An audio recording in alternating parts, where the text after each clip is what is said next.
The Drake curse strikes again, and the benefactor this time?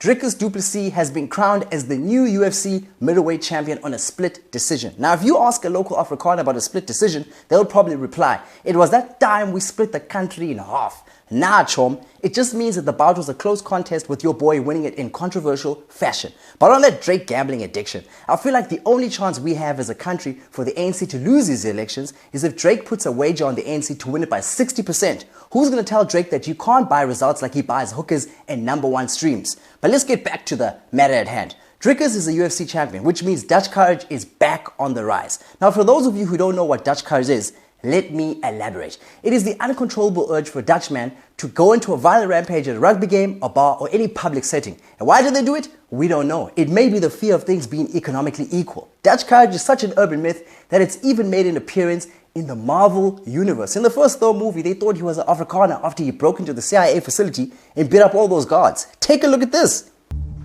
Why don't you tell me where you received your training? Pakistan? Chechnya? Afghanistan? No, you strike me more as the soldier of fortune type. Where was it? South Africa? You see that?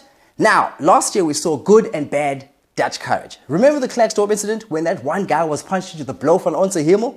That was Dutch courage. Dricus has not even been a champion for 24 hours and Takealot is already selling boxing gloves and gym equipment to honor him. Kevin Lerena doesn't even get the same treatment. The Springboks won the World Cup with so many close contested games. These dudes put their bodies on the line for the sake of their country. Yeah, that was Dutch courage. Unlike these Instagram influencer chicks who put their bodies online for Jollof Brothers and the chance to be shat on in Dubai. Chomi courage is unmatched. Dricus, the only crime I can admit to as a black man in South Africa is that they are murdering the pronunciation of your name in America. What? You thought I was going to admit to those fictitious farm murder stats? Get out of here, man. Now you know how it feels like to be an African man who has to correct his white manager on the pronunciation of his name for like forever. It's Mziwokolo, not Mkikolo, you can't. You've earned that African rite of passage now.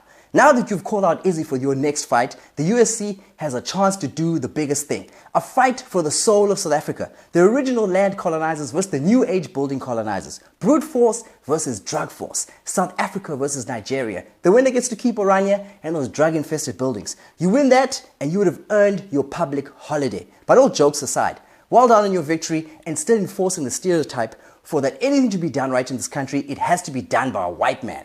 I never bought that story of you breathing through one of your nostrils in your earlier fights. I just thought that you were just a customer and it was just your source of Dutch courage. But hey, you've earned my respect, champ. Maybe Cape Independence is the only way. Psych.